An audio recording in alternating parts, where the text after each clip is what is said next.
out and coming. He's been running a very busy schedule, and honest to God, I mean, thank you. You know, you don't realize how overwhelmed I am right now. Just to have you standing here and do this. For a debutant author, it's more than a dream come true, and I really want to thank you for taking the time out and supporting the book. I already have had a take on 3 of the stories. I know. Jackal and Otoshankar and Ravan. Thank you so much. Oh, but this is amazing. I already have my eye on one. On one of the stories? I can't say. There's somebody standing before me, so I'm waiting it out. Thank you so much. Thank you so much for coming. We just have a couple of questions for you, and then you, please.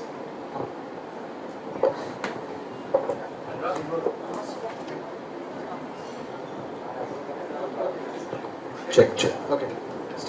Yeah, so like you said, you've already had a take on 3 and one is brewing in your mind. So what is it about the serial killer, the mind of a serial killer that draws you to it, that entices you to make films on them?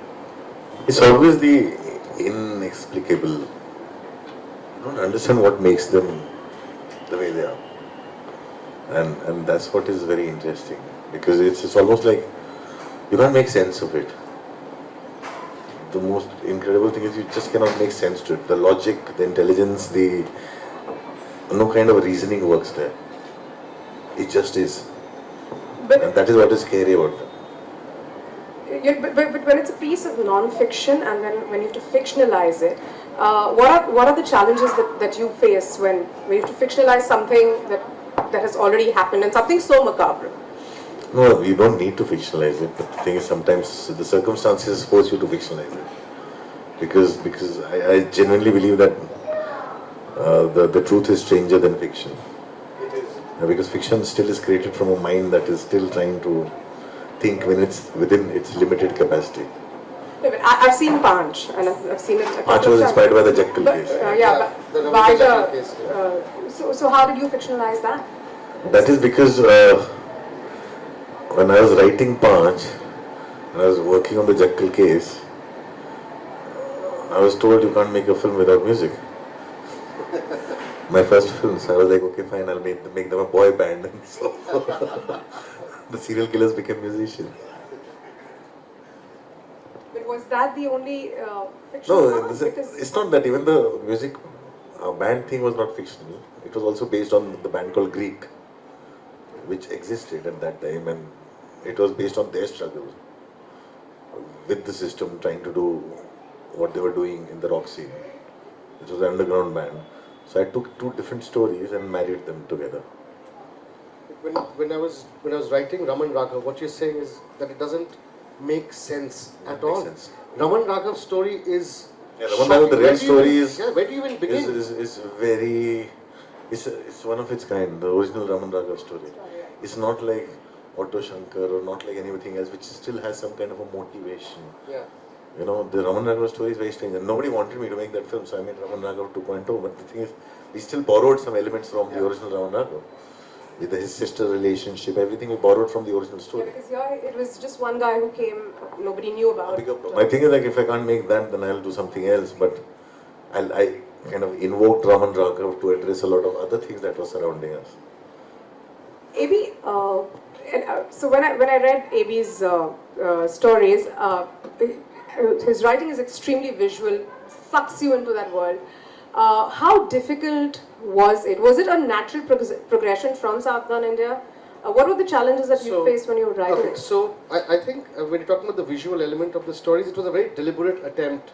The stories are set across different eras, right, of India. I wanted to get that visual sense of the reader being present over there. Yeah, even the language keeps changing. If you read Thug Behram, which is from the 1800s. Yeah, I think the only one that stands out for me is Thug Behram. I said, how did you put in Thug Behram in this, which is, all of them are more now. Yeah. And Thug Behram is from the 1800s, yeah. So I read up Captain Sleeman's account. Captain Sleeman was the one who actually brought an end to the Thuggy movement. And they introduced new laws. Even deceivers, like, Yeah. Shashi Kapoor on, Yeah, on yes, the yes, story. yeah. So I wanted it to be very visual and you know, screenplay like. So when you're reading it, you should be able to see, smell the blood, almost. You know, I just wanted to read out a passage. I think my book is somewhere here. Yep, thank you. I've marked it. I've done homework. But it's amazing, like if I have you around, people will not think I'm so dark. Not at all. So this is just a little passage from Thak Behram. Also, Thak Behram, I wanted to make it very filmy. Thak Behram is a story from the 1800s, so a lot of it is taken from reports and all of that. But a lot of them is also imaginary scenes, because I don't know what Thak Behram actually did, in a sense that there are no day-to-day accounts of his life, right? So this is Thak Behram, just a small passage I'll read out. The caravan moved silently through the night. The clanging of the bells around the necks of the bullocks pulling the canopied carts was the only sound that could be heard. Around 15 men and women were traveling to a nearby village to attend a wedding. Fatigue was clawing at their bodies. They had been on the road for the past 8 hours. How much further do we need to travel to reach the village? One of the men asked. Or 10 kos, replied an old man, the senior-most person in the group. The cry of a jackal sliced through the night. The animal was nearby. The men grew alert, lifting their torches to see if they could spot the wild animal.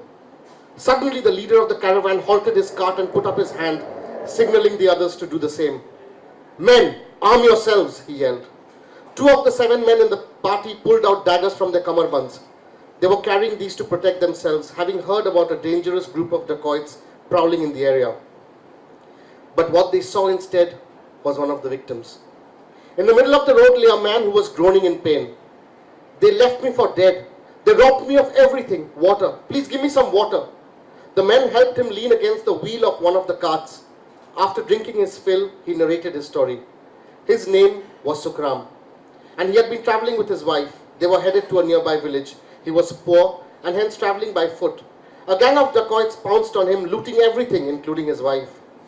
At this point, he broke down. The travelers, they were shocked. One of them gathered his courage and asked, was it him?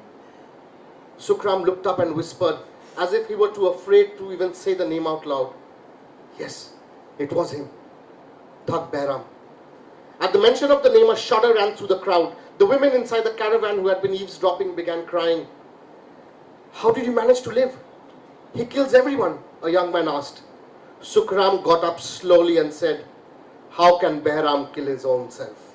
He let out a scream of a jackal, and as he said this, out of the dark forest some fierce-looking men appeared. They were bearded and red-eyed. With a blood-curdling cry, they lunged at the travelers who were no match for the dacoits. Within minutes, a hush fell upon the caravans.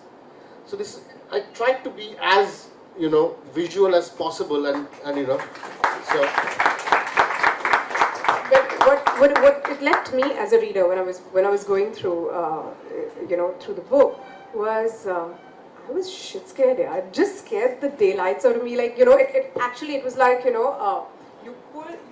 just took the bull by the horns and said, this is a parallel universe and they're out there. And this you need, was that conscious to shroud your reader with a pall of fear? If we call it a parallel universe, it's a mistake. It's our universe.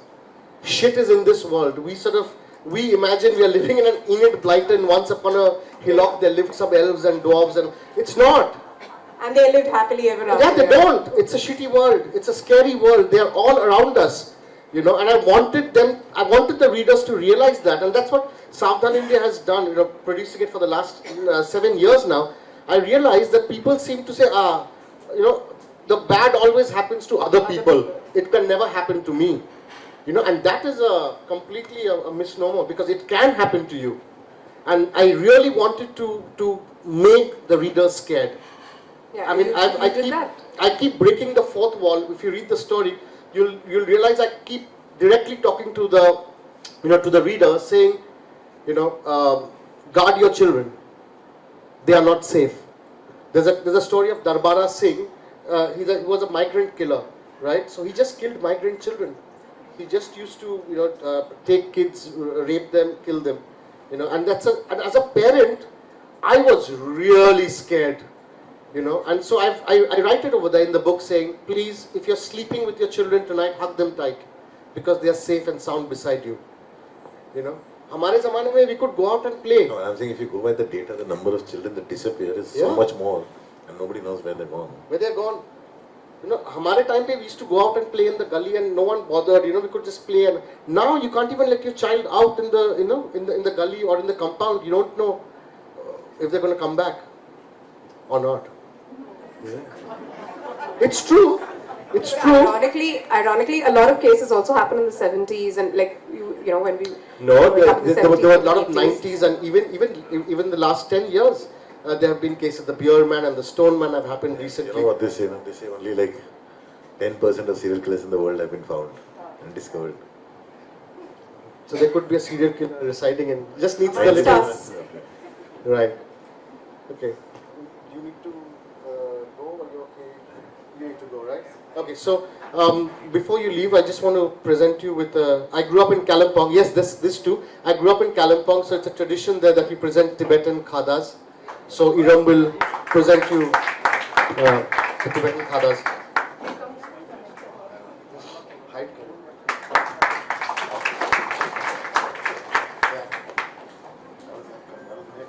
I know you're in Jalpaiguri.